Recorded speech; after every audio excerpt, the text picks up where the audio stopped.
Is this on? All right, I think this is on. Wait, is it on? Yes, no, maybe so. Okay, now it is. Okay.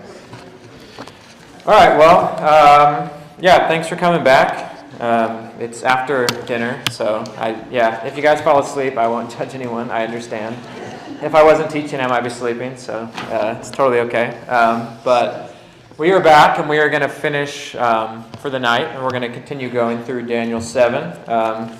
Well, we've been through a lot, and we've been through the statues and the beasts, and some of it's still confusing to me, but we're going to try to hopefully just continue to work through it and hopefully understand some things. But yeah, we're on Daniel 7, so let's turn to Daniel 7, and let's read verses 9 through 18. So that's the section that we'll get through.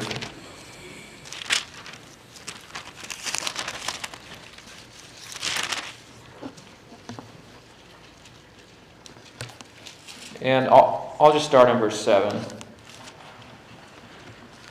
So just a little bit of context, as Tanny and Tato talked about, there were these these beasts coming out, and then verse 7, it kind of talks about this different beast. But verse 7 says this: "After this I kept looking in the night visions, and behold, a fourth beast, dreadful and terrifying and extremely strong, and it had large iron teeth. It devoured and crushed and trampled down the remainder with its feet, and it was different from all the beasts that were before it, and it had 10 horns. While I was contemplating the horns, behold, another horn, a little one, came up among them, and 3 of the first horns were pulled up by the roots before it, and behold, this horn possessed eyes like the eyes of a man, and a mouth uttering great boasts." So he's seeing this beast thing, and then verse 9, he's going to keep looking, so it kind of changes, right? And it says, "I kept looking until thrones were set up, and the Ancient of Days took his seat. His vesture was like white snow, and the hair of his head like pure wool. His throne was ablaze with flames. Its wheels were a burning fire. A river of fire was flowing and coming out from before him. Thousands upon thousands were attending him, and myriads upon myriads were standing before him. The court sat, and the books were opened. Then I kept looking because of the sound of the boastful words which the horn was speaking. I kept looking until the beast was slain, and its body was destroyed and given to the burning fire. As for the rest of the beasts, their dominion was taken away, but an extension of life was granted to them for an appointed period of time." I kept looking. So just notice that phrase is mentioned I think at least 3 or 4 times. So he keeps on looking, okay? "So I kept looking in the night visions, and behold, with the clouds of heaven, one like a son of man was coming, and he came up to the Ancient of Days, and he was presented before him, and to him was given dominion, glory, and a kingdom, that all the peoples, nations, and men of every language might serve him. His dominion is an everlasting dominion which will not pass away, and his kingdom is one which will not be destroyed." And then I like this verse 15. "As for me, Daniel, my spirit was distressed within me, and the visions in my mind kept alarming me." So if you ever read this and you have a similar reaction to Daniel, you're right on track, right? That's kind of the response to something like this. But Daniel wants to figure it out, right? He says, verse 16, "I approached one of those who were standing by and began asking him the exact meaning of all this. So he told me and made known to me the interpretation of these things. These great beasts, which are 4 in number, are 4 kings who will rise from the earth. But the saints of the highest one will receive the kingdom and possess the kingdom forever for all ages to come." All right, so there's a lot that we just walked through. But just to kind of start, I want to kind of zero us in on something interesting. So if you look at verses 7 through 8, there are 4 beasts, okay? And they're made up of these different weird animals, okay? There's like a lion with wings. There's a leopard. There's like a bear with ribs in his mouth. So it's kind of an interesting discussion. But you've got these beasts. So you've got these animals, okay? But then if you jump down to verse 13, you have a son of man. And really it just kind of means some sort of human. Okay, so notice the contrast, okay? You got these beasts over here, and then you got a son of man who is basically like a human, okay? So you've got the contrast between beasts, animals, and then you have a human, okay? And if you notice who ends up winning, who ends up going up the Ancient of Days, who is the one who kind of judges everything correctly? Well, it's the human, okay? So the human is over the beast, okay? And so what I think is interesting about this is that somehow, some way, the world turns into beasts, right? It turns into animals, okay? If we go back to Genesis 1, let's just go back to Genesis 1 real quick, and let's read verses 26 and 28. And then I'll kind of tie together what I'm thinking about. But let's just go to Genesis 1 and read 26 and 28.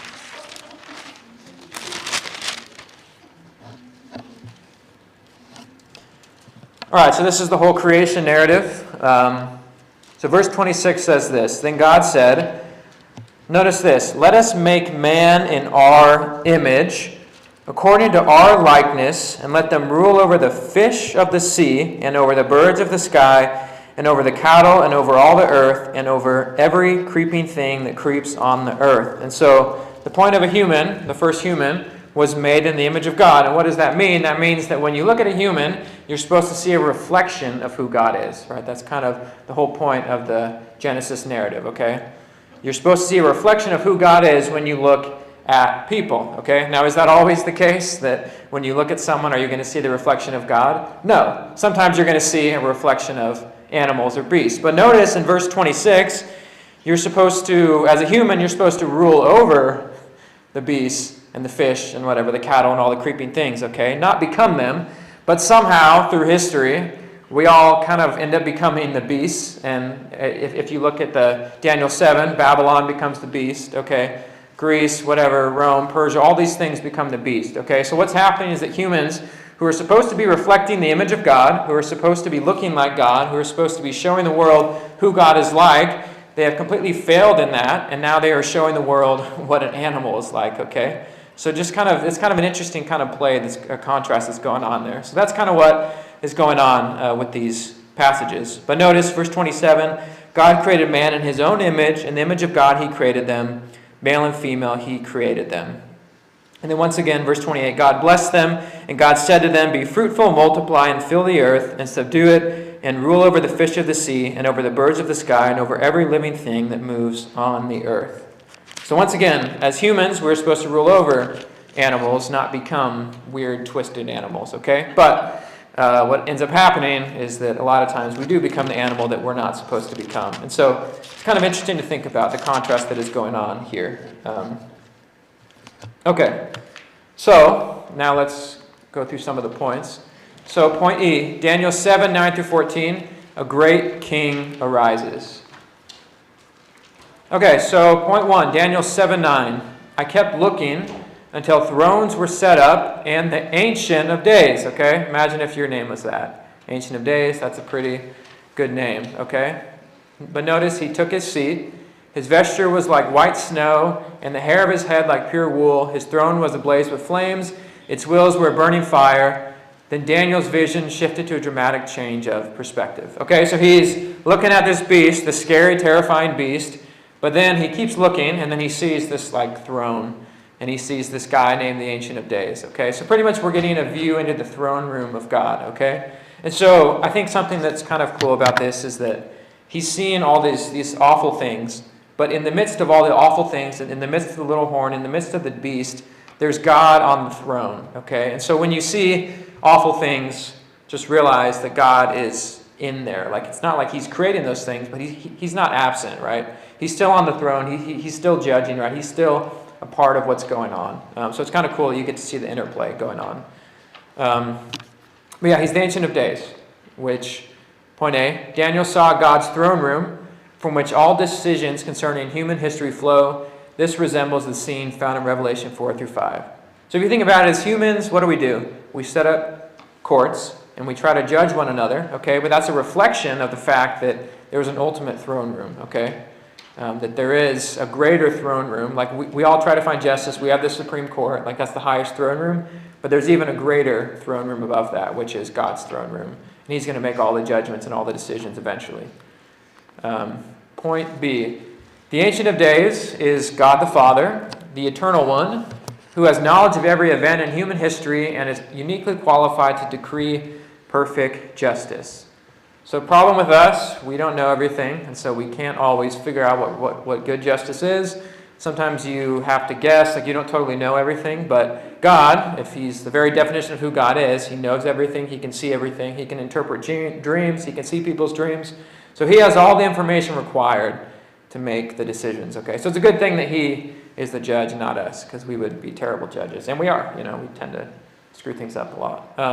Point 1, regardless of the increasing chaos of this world, we can relax because we know that the Ancient of Days is on the throne.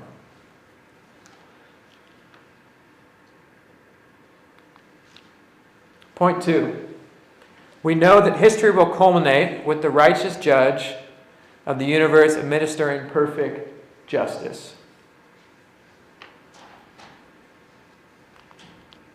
All right, point 3. We can experience peace when we know and believe that God will fulfill every Bible prophecy in a literal sense. But the kind of encouraging thing, once again, is that God is on the throne. That is encouraging. All right, so now we're going to go through a quick chronology. All right, there's Babylon. So we like charts here at this conference. There's Persia, or timelines, Greece. We've been through all of this. And there's Rome. And it's called the time of the Gentiles. Then there's the rock, right, that shatters everything. So we've kind of talked through all this, and there's the mountain. So, a mountain's just a big rock, right? So, I don't know, it sort of goes together. And it's eternal. Okay, so these are kind of what we've been talking about. Okay, so point C. In this throne room vision, heaven is set up like a court of law. In the Ancient of Days, God the Father sits to judge. Okay, so there's an ultimate judge over everything. Point D. God the Father's white garments picture purity, and his white hair symbolizes the wisdom that comes through time and experience. Okay, so he's got, like a white vesture. His vesture is like white snow, and then he has white hair, right? Or like pure wool. Okay, so the idea is that he's wise. And, generally, if you're older, you have more wisdom. Okay, so that's kind of the idea that's going on here. Okay, so he's wise. Okay, so it's a good person you want figuring out your court case. Would you rather have a teenager deciding your fate, like a 15-year-old, or would you rather have someone who's 60? Typically, you would rather have someone who has more experience deciding your fate. And so, in the same way, God is the Ancient of Days. Okay, so he knows everything. He's been around for a long time, and that means he can be a good judge.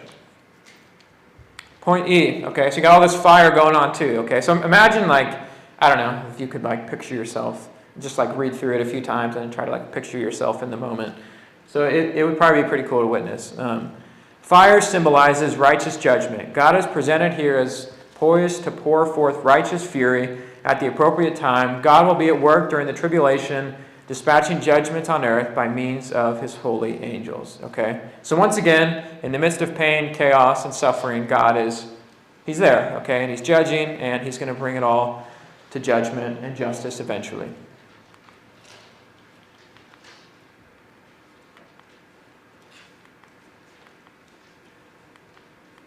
I don't think the clicker's working. Oh. I don't know what happened. Anyway, so point 2, Daniel 7:10. So a river of fire was flowing and coming out from before him. This river of fire may be myriads of angels carrying out his righteous decrees. The book of Revelation likewise depicts angels fulfilling God's righteous demands. And notice something interesting. His throne was ablaze with flames. Okay, so imagine him sitting on a throne. The throne's on fire. But then he has, its wheels were burning fire, okay? So it's like he has a portable throne that has, wheels of fire, and then it's sitting on fire. I don't know, it's an interesting thing to think about. So there's a lot of fire, and it seems like he can move around on his throne. There's some mobility going on. So it's just interesting to think about. Also, Ezekiel, he also sees a similar vision. He sees these wheels, and he sees fire. So there's parallels, okay? It's not just Daniel coming up with this, right? There's other people that talk about this thing as well. Point 3. So thousands upon thousands were attending him, and myriads upon myriads were standing before him. The court sat, and the books were opened. Okay, so everyone's going to sit down and listen to the judge. Okay, just when you have a normal courtroom, what happens? Aren't you supposed to say hello to the judge, and then everyone sits down? Something like that. So something like that happens. I don't know if that's the correct way to describe it, but something to that effect occurs. I think everyone stands up when they walk in, right? Because they're like an honorary or something. So it might be a similar thing going on here, okay? So this seems to be a special judgment convened concerning the little horn. This may be a special court session before God's throne, similar to that of the great white throne in Revelation 20, 11 through 15. And so I think God's always judging, but there will be a time when he ultimately judges. And that's, if you go to Revelation 20, it kind of talks about the ultimate judgment, which is called the great white throne. But it also seems like he's judging the little horn. So you got this little horn, boasting. I just think of a little minion guy, boasting, talking trash. And then God is on the throne, and then he's judging him. And so it's just an interesting, I don't know, that's just kind of what I think of in my head. The little horn just seems weird to me. I don't know if that's supposed to be making fun of the horn, because it's a little horn. I don't know, is it supposed to, I don't know, I'm just talking now, I need to stop. But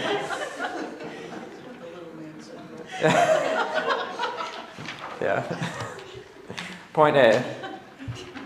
The books that are open probably hold the records of all the deeds of the little horn, or Antichrist, will have committed. He is about to receive a verdict. This is an ominous moment. This will likely occur just before the start of the millennium, right after the tribulation. Okay, so it seems like the little horn is the one being judged here, and that's what's going on. So point B, some of the thousands mentioned here are likely glorified saints, and others are likely angels. Okay, so it just says myriads upon myriads, thousands upon thousands are attending him. Okay, so it doesn't say exactly who that is, but it seems like it's angels. It could be saints, right? We don't really know. But notice, the judge sits down and everyone's praising him, being hey, you're an awesome judge. You're going to do justice, and we believe that what you're doing is going to be right. And so there's a lot of, praise going on here too. Maybe that'll be some of us, who knows. Point C. After careful review, the Ancient of Days will make a determination and specify the correct judgment for the little horn. Revelation 19 talks about that eventually when Jesus comes back. And so, there's just a lot of parallels that you can draw from. So point 4. Okay, so we see the courtroom is set. Okay, it looks like the little horn is about to be judged. You see this amazing picture of God the Father on the throne with his throne room that's on fire, and everyone's praising him. And then you kind of switch back to the little horn, okay? Then I kept looking because of the sound of the boastful words which the horn was speaking. I kept looking until the beast was slain, and its body was destroyed and given to the burning fire. So occupied with the arrogance of the big-mouthed little horn, Daniel awaited God's response. I don't know if some of you are like this, but when you hear kind of gossip, or when you hear people talking kind of in an arrogant way, it kind of, you kind of want to listen, okay? So Daniel kind of seems like he's trying to figure out what the little horn's saying, okay? So I think that's kind of the same thing going on here, right? He can't decide who he wants to think about, right? There's the throne of God, then there's this little horn that's speaking a lot, and so he doesn't know what to focus on. But then notice what happens. It gets slain, and it gets burned in the burning fire. And so what's interesting is that the same fire that seems to be around God, he's in control of the fire, is also the same fire that's going to burn the beast, or he gets thrown in there. So, but Daniel's awaiting what's going on, and then he sees what goes on. So point A, the focus changes from the pageantry of heaven back to the putridness of earth. That's a good word that's being used there. Sinful human government under the control of Satan is about to end forever. And so, just think about have you guys ever, I don't know if you guys watch sports, but I don't typically like when one team talks a lot of trash, or when they're really arrogant. You just want them to lose, okay? So it's kind of a similar idea going on here, okay? You've got this little horn just talking a lot, just basically running his mouth completely, and eventually he's going to lose, okay? And so we can see that the worst kingdom ever, the beast, with the little horn, talking super arrogant, talking about how good he is, or I don't know what he's saying, right? But he's saying something that is very boastful. Eventually that's all going to be burned up in the fire, okay? So here's kind of the decisive moment where evil and Satan get destroyed forever, okay? Which is good. So point B, what caught Daniel's attention was the boastfulness of the little horn. This man is Satan's pet. Like his master, he deems himself greater than God. He will seek to usurp God's authority and preside over all creation, but his boasts are vain.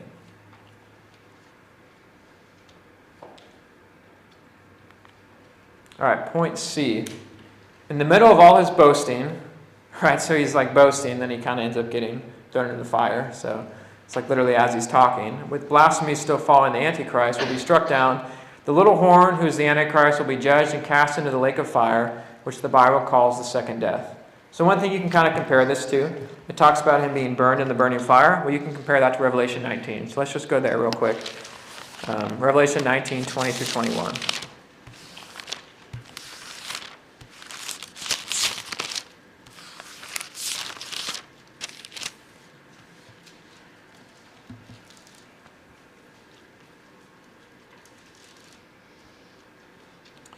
Yeah, so let's read verse 20. And the beast was seized, all right, very similar to what's going on in Daniel 7. And with him the false prophet who performed the signs in his presence, by which he deceived those who had received the mark of the beast, and those who worshipped his image. Those two were thrown alive into the lake of fire, okay, same sort of thing. They're burned with fire, which burns with brimstone. All the rest were killed with the sword, which came from the mouth of him who sat on the horse, and all the birds were filled with their flesh. Okay, so pretty gruesome. But notice you've got the end of the beast. In Daniel 7, the beast gets burned. In Revelation 19, you get more detail, the beast gets burned. Okay, so you've got this beast finally getting what he deserves, which is the fire for all the awful things he has done. So you kind of start to see the total end of Satan and his people. Point A. Point D.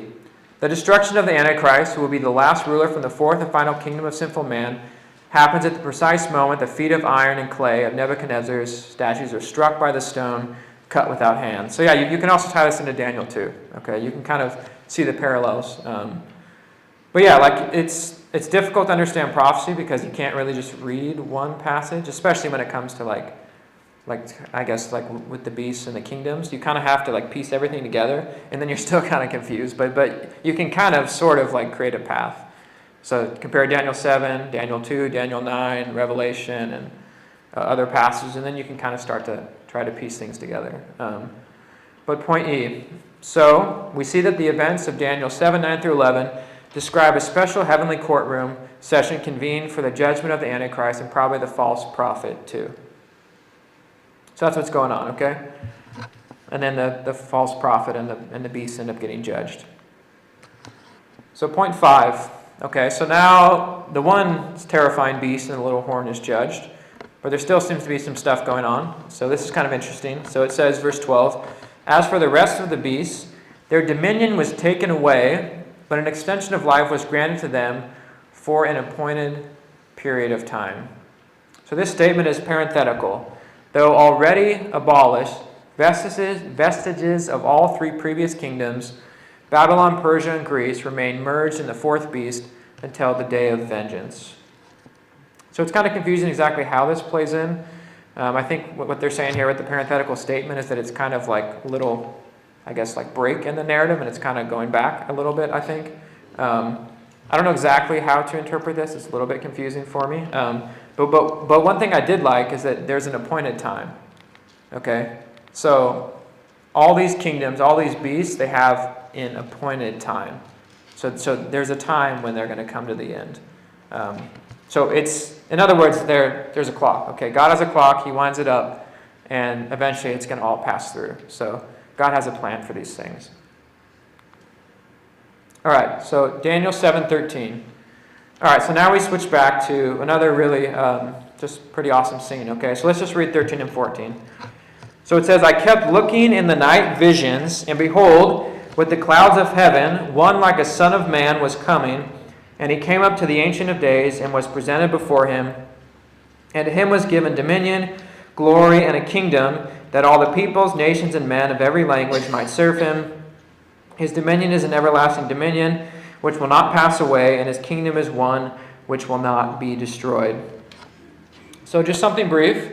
We've talked about this with the little horn. He gets judged by God the Father. God is in his throne room. But then you see this like Son of Man character coming up to the throne. So you kind of get introduced to something new into the narrative. Okay, so there's a little horn that's being judged, but now there is a Son of Man coming up, and it seems like God the Father really likes him because he gives him a kingdom and dominion, and then all the peoples and all the nations serve him. Okay, so you kind of got these dual narratives going on, and you're kind of jumping back and forth.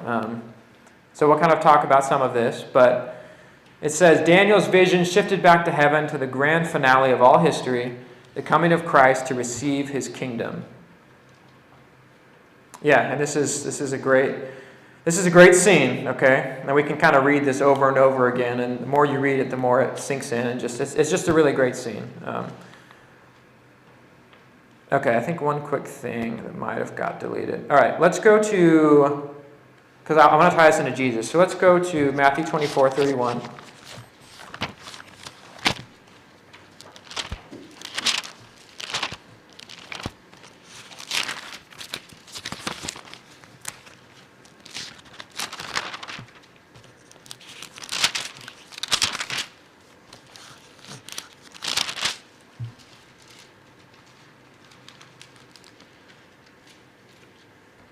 All right, and I'll just start in verse 29, and I'll just read through.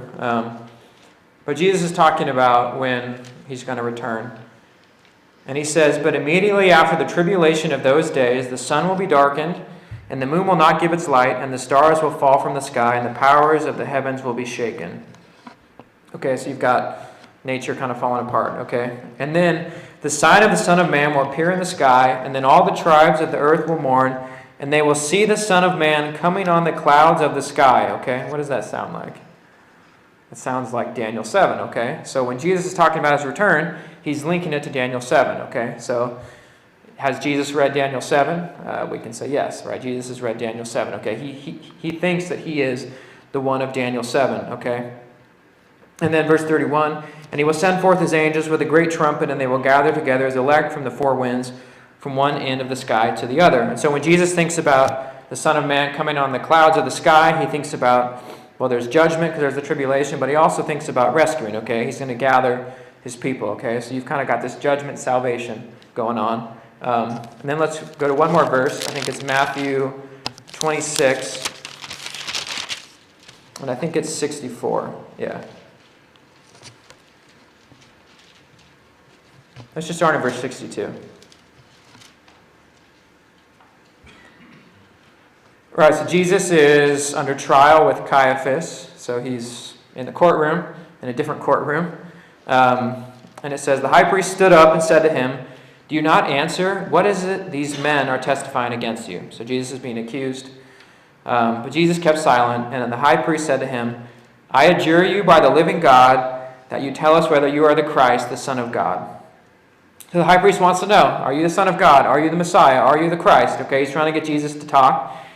And then Jesus, never giving a super straight answer, Jesus said to him, You have said it yourself. Nevertheless, I tell you, hereafter you will see the Son of Man coming, sitting at the right hand of power and coming on the clouds of heaven. Then the high priest tore his robes and said, He has blasphemed. What further need do we have of witnesses? Behold, you have now heard the blasphemy. So the Jews are like, Hey, are you the Messiah? And he's like, You have said it, and you're going to see the Son of Man coming on the clouds of heaven from now on. And so Jesus associates himself once again with being the Son of Man. And what's interesting here is that, like, who are the beasts in this story? Like, who are the people who are violently going to kill the Son of Man? It's the Jewish people, right? And so it's just interesting kind of what's going on. It's not Babylon, it's not Assyria, or it's not Persia, it's not Greece, but it's actually his own people. And so maybe an application is that even the people of God can turn into beasts and take out their own Messiah. Okay, so it's almost kind of a warning to us, like, do we act like beasts or do we act like the Son of Man? So anyways, that's just something I was thinking about. But you see here that Jesus associates himself with the Son of Man. Okay, so Jesus clearly reads Daniel 7, and he clearly sees himself in Daniel 7. Okay? All right, so we've kind of talked about this. What is the contrast between the beast and the Son of Man? Well, actually, let me back up real quick. I guess it just does them all. Okay, what is the contrast? Well, animals, and you got the Son of Man, so the idea of a human versus a beast. So just a question, what's the difference between an animal and a human? Like, what would you guys say? Does anyone have an opinion? Like, how would you explain the difference between a human and an animal? Human has a soul. Okay, yeah, human has a soul, so it's eternal, right? Okay. Humans made in the image of God. Yeah, yep, humans made in the image of God, yeah. Is anyone else? I think I saw Tato, Cody. I was just going to say spirit, so we can be indwelled by the Spirit of God. We have a connection with God in that way. Yeah, those are all great answers. We can reason. Yeah. Animals seem to be most like just instinct, right? They just respond. Tato? You can learn to go against your base instincts. Yeah, that's good, yeah. And I think that's kind of what I kind of want to jump on is that the difference between a human and animal, there's a lot of differences that we just mentioned, but one of the things is that we don't have to just listen to our instincts and to our impulses, okay? But there's actually a way where we can change how we behave. We don't have to necessarily be a slave to our instincts and our impulses. So I think that's kind of, so I think what happens when kingdoms become these dreadful beasts is that people, they lose the ability to control their impulses or their instincts, and they just give into all of it, and then they end up just being awful people, okay? But the true Son of Man, Jesus, right, I think he's a symbol of what it means to be human. He is going to be able to, fight all of his impulses by the Spirit of God, and then he's able to save us.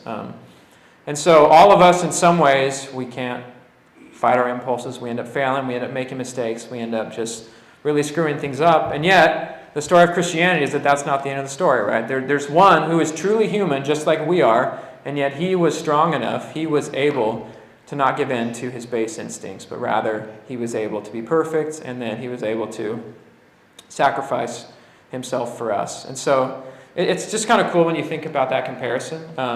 I think also, Jesus says, I am the bread of life, that's a pretty bold statement.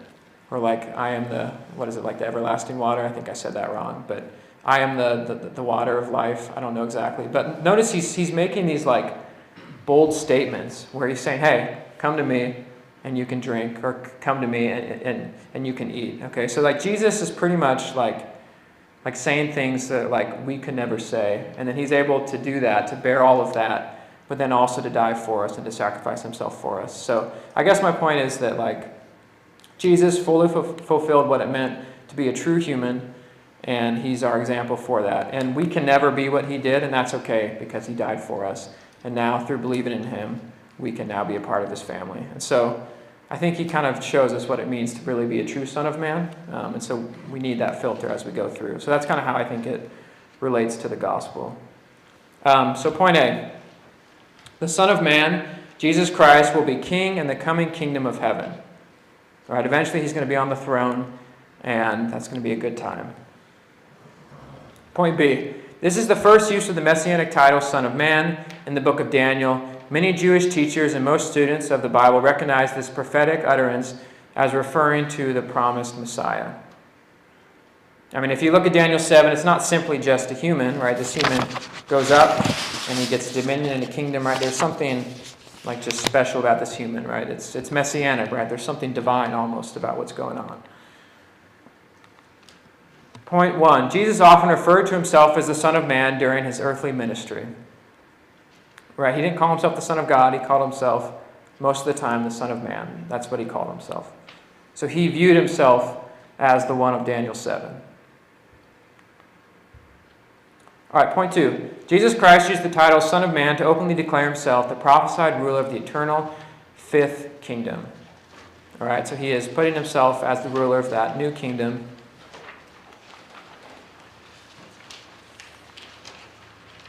Point 3. The violent reaction of the religious leaders when Jesus called himself the Son of Man, showed they understood but rejected his claim to be the Messiah. Right, in Matthew 26, what happens? He claims he's the Messiah. They call him blasphemy, and they want to kill him, okay? So when you see the phrase Son of Man, sometimes in Jeremiah it kind of just means a human, but because Jeremiah gets called the Son of Man. But when you see it in the Gospels, Jesus is really using Daniel 7, and people can tell because they want to kill him, So if I just told you I was a human, no one wants to kill me. If Jesus just said he was a human, no one would want to kill him. But the fact that he's going back to Daniel 7, this messianic title, that's why they want to kill him. So there's something profoundly messianic. There's something divine about being the Son of Man. All right, point C. In Scripture, all right, so the Son of Man comes on clouds, okay? So I like clouds. They're fluffy and they're nice, and I don't know. Clouds are pretty amazing because they I'm going to talk about this wrong, but like they're able to hold water, but also like not fall to the ground, because I think water is really heavy. And I may just be totally butchering how a cloud works, but like it's pretty cool, like how it works.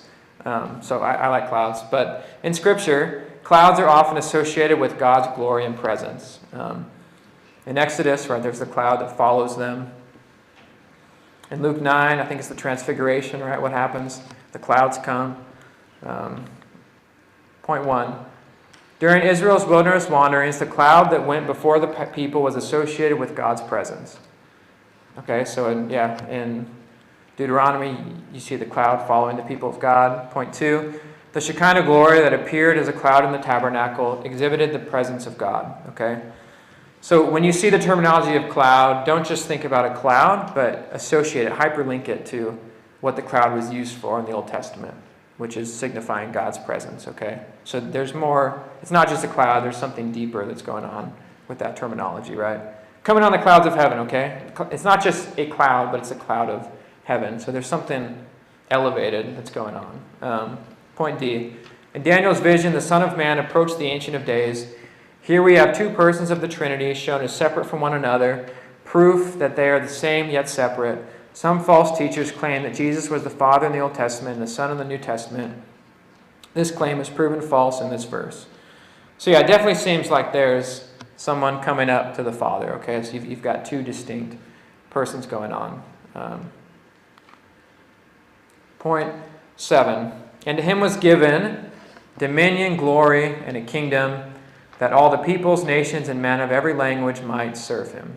So in this worship scene, the Messiah, Jesus Christ, was given three things: dominion, glory, and a kingdom. And the thing I highlighted was I like this: and all the peoples, nations, and men of every language might serve him. Okay, so this kingdom is not just for Israel, it's not just for Babylon, right? It's not just for Persia, it's not just for America, but this kingdom is across the whole earth, and everyone gets to stream to the kingdom. Okay, so that's ultimately God's plan for the world, is for a kingdom to involve everyone that it possibly can. And so that's encouraging, right? It's not, exclusive, I guess is the word I'm looking for. But point A, by giving him dominion, God gave him the right to rule. By giving him glory, God gave him the magnificence needed to establish a throne. And by giving him a kingdom, God gave him the sovereign power necessary to impose his rule. So, the Ancient of Days, he thinks very highly of the Son of Man, right? Because he gives him all these things, okay? So you can kind of see, just like the scene that I think about is like, I don't know, like Jesus just coming up, like after he, does all the things that he needs to do in the second coming. He just comes up to the Father, and then the Father gives him all these things. Like just, I don't know, it's just kind of interesting to think through and just kind of ponder like what exactly that would look like. So that's kind of why I like this passage, because you can kind of picture all the things that are going on. So just think of like a superhero coming up, and it's just going to look amazing. And then he's before the Ancient of Days, and there's God the Father, and then there's all this glory. And so it's just like a pretty glorious scene that Daniel was able to see. Point B. The universal nature of the kingdom over which the Son of Man will preside is first seen in Nebuchadnezzar's dream, when the stone cut without hands grew and filled the planet. Okay? So this kingdom fills up the whole planet. Like rulers today, they try to take control of the whole planet. Generally, they can't do that, right? It's too big. But God's kingdom, it's going to stretch across the whole planet, the whole globe. Point 8. His dominion is an everlasting dominion which will not pass away, and his kingdom is one which will not be destroyed. Christ will literally rule on the throne of David during the millennium and onwards through eternity. Right, so the second coming comes. Jesus is going to judge the beast, and then he's going to be able to sit on his throne, and he's going to rule all throughout eternity. So that's kind of the event that's going on here. And it's never going to go away, so we're never going to have to deal with another beast-like ruler. Point A, all people will worship him, and his authority will never end. Point 1, in the days of those kings, the God of heaven will set up a kingdom which will never be destroyed, and that kingdom will not be left for another people. It will crush and put an end to all these kingdoms, but it will itself endure forever. So yeah, just kind of link it to Daniel 2. What's fascinating is that Daniel 2 doesn't talk about the Son of Man. It just talks about the kingdom being set up. And then Daniel 7 is going to give you more information so you can kind of piece it together. And so as you go further along, you're going to kind of find all these passages and you can kind of link them together and you can come up with more information. So it's just interesting how it's like progressively revealed, right? It's not all given right away, but the more you read, the more you study, the more you can kind of link things together and try to make it make sense. Point 2.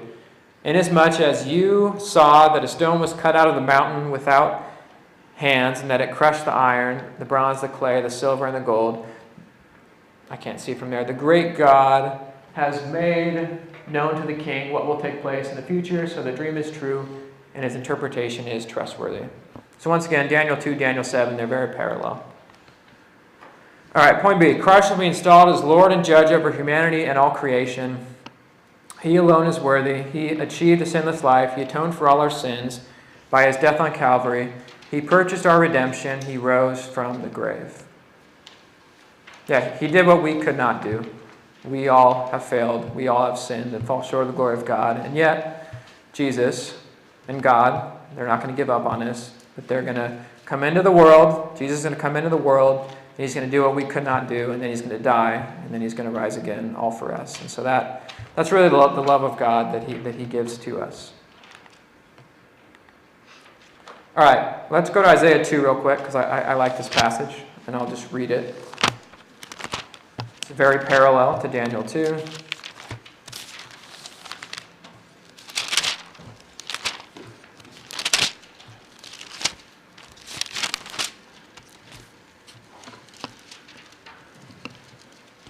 All right, so I'll start in verse 1. It says, "The word which Isaiah, the son of Amoz, saw concerning Judah and Jerusalem.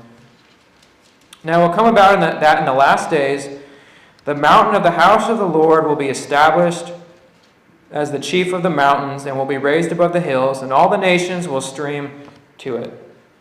Once again, you got this mountain, and you got all these nations streaming to it. Okay, so that's a pretty encouraging thing, right? There's this mountain, and the Lord's in it, and everyone's going up to the mountain. Okay, so yeah, I mean, just look at the photo. I feel like it looks cool. It just looks encouraging. Everyone's streaming up to the mountain. And notice verse 3, "Many people will come and say, 'Come, let us go up to the mountain of the Lord, to the house of the God of Jacob, that he may teach us concerning his ways, and that we may walk in his paths. For the law will go forth from Zion, and the word of the Lord from Jerusalem.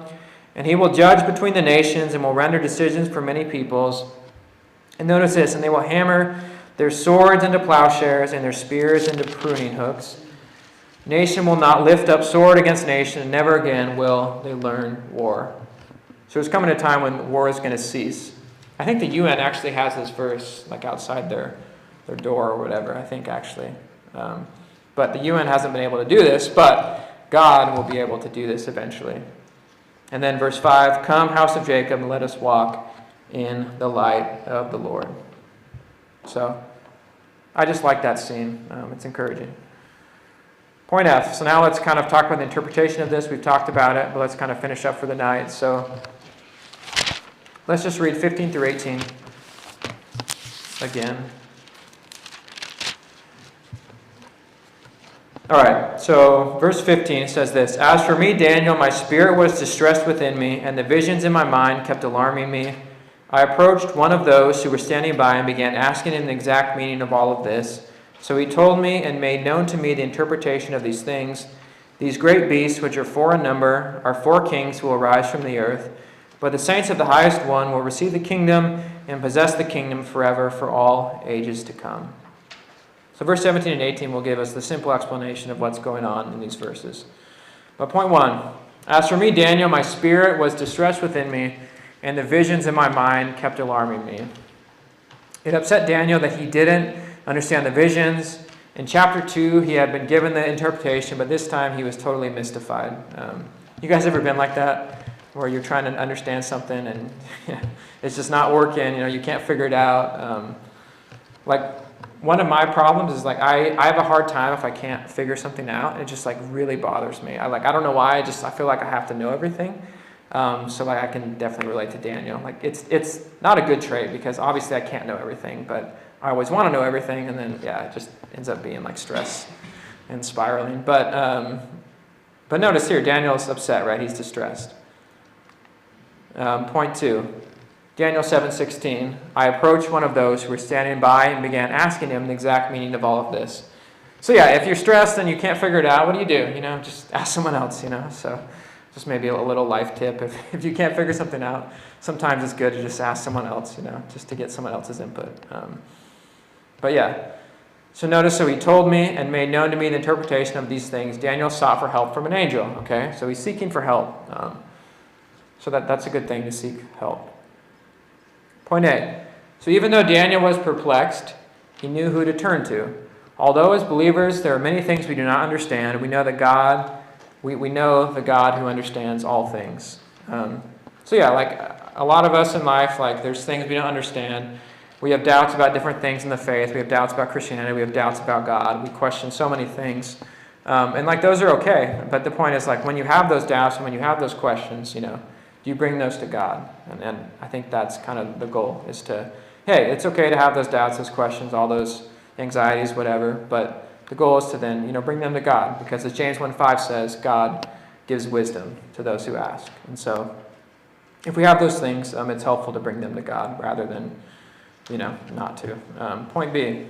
Although Daniel was a mature servant of God, he still had gaps in his understanding. Daniel had to be taught just like we have to be taught. Okay, so Daniel wasn't this super spiritual guy who didn't need to know anything, didn't need to learn anything. But he was also distressed. He was also mystified. He also was confused by the things that he saw. So he still needed God's help, just like we do, to understand. Point C. Daniel's interpreter gave Daniel an explanation of the things he saw in the vision. Okay? So thankfully, sometimes when you ask someone for help, they can't really help you. You guys ever have stuff like that where, or like you ask 6 people and they can't help you either, and then it's kind of like no one knows what's going on. Well, here, the angel's able to help. So that's good news for Daniel. Point 3. So here's the interpretation, okay? So these great beasts, which are 4 in number, are 4 kings who will arise from the earth, okay? So they arise from the beast, or not the beast, they arise from the earth, they arise from the dust, they arise from the sea, as chapter 7 talked about. So these are earthly, like human-type beasts, okay? They don't come from heaven, right? They come from the ground, they come from the earth. So every king has a kingdom.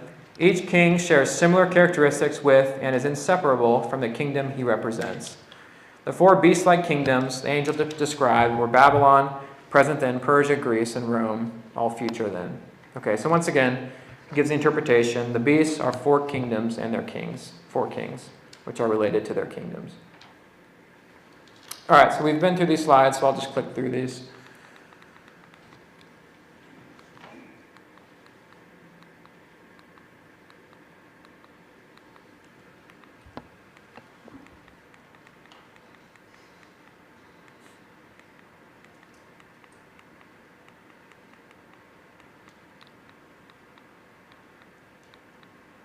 It's like weirdly silent. I wonder why.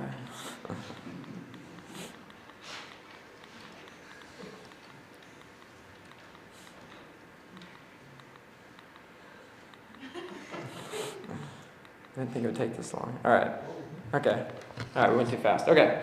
All right, so we went through all those kingdoms, okay, which we've talked about in depth earlier. But verse 18, but the saints of the highest one will receive the kingdom. All right, so who are the saints of the highest one referred to here? So just something interesting. He's interpreting this passage, the beast and the Son of Man, but he relates the Son of Man to the saints of the highest one, okay? So like if you look at, verse 12, it talks about the beasts and their kingdoms, and then the first part of chapter 7 talks about the beasts and their kingdoms, but then it talks about the Son of Man receiving a kingdom, glory, dominion, and all that. But then the interpretation of it, he says, the Son of Man is, but the saints of the highest one will receive the kingdom and possess the kingdom forever for all ages to come. And so it seems like the saints of the highest one are related to the Son of Man, okay? So and I think really what's going on is that, yes, there is one Son of Man, that is Jesus, but in the same way that you can't separate the king and the kingdom for the beast, it's the same thing with Christ and his kingdom, okay? Christ is the symbol of his kingdom, and then the saints are also part of his kingdom as well. And so I think that's kind of what's going on. But who are the saints of the highest one referred to here? All right, so there's different views, but point A, living not yet glorified saints will be present to receive the kingdom. These will be believers at the end of the tribulation, whose descendants will repopulate the earth during the millennium. Yeah, there's a lot of words going on there. Maybe to make it simple, the idea is that Jesus Christ comes back, sets up his kingdom, but there are people who are still alive at the end of the tribulation, and then they end up going into the kingdom. So those are the saints that receive the kingdom. So that's one way to look at it. I don't know if that made sense, but that's one way to look at it.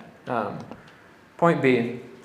Resurrected, glorified saints from all ages, including Old Testament saints, New Testament saints, and tribulation saints, will also be there to inherit the millennial kingdom. Yeah, so in some ways, all of us are going to be a part of the kingdom, no matter what age you're a part of. It's going to affect all of us, and that's encouraging. All right, point 5. The saints of the highest one will possess the kingdom forever. Just as the previous kingdoms were literal earthly kingdoms, the future kingdom at the saints of the highest one will be a literal earthly kingdom. Yeah, so this is encouraging. So the same earth that we walk on, the same cursed earth with its, its cursed animals and its cursed, grass or thistles, that same earth is going to be renewed, okay? God's going to reestablish it and make it perfect again. So that's something to look forward to. So maybe, I don't know exactly what it's going to look at, but maybe when it's reestablished, we'll be able to walk through this same piece of earth that we're in right now, and it'll look a lot better because it's glorified. And maybe the mountain will be prettier, Mount Rainier. I don't know. But there's just things that you can think about. It's just going to, it's going to look better. Point 6. This kingdom will go on eternally. It will begin with the millennial reign of Christ here on earth and continue into the new heavens and the new earth. It will never end. So what's interesting is that this kingdom goes on forever, but our lives don't go on forever. And so I think one of the things that we can learn about this is that our life on earth is short, and so we can make that short amount of life matter, which is encouraging. But it's also encouraging that the pain and the suffering of this earth is just kind of a short little blip when it comes to the ultimate history of the world. And so all the bad things that happen, yeah, they happen and they're hard, but they are short compared to eternity that goes on forever and ever. So that encourages me. All right, so now we've been through this before. Yeah, I'll just click through it. All right, okay, so that is my session. Okay, so we are done for the night, and I'll close in prayer, and then I'll hand it over to Andy. All right, so Heavenly Father, thank you for Daniel 7. Thank you that there is someone, the Son of Man, who can be the strong one that we were not able to be, and thank you that he establishes a kingdom and allows us to participate in it through grace, and that he allows us to be a part of that, and that he loves us, and just thank you for those things, and help us to have a good rest of the night. In Jesus' name, amen.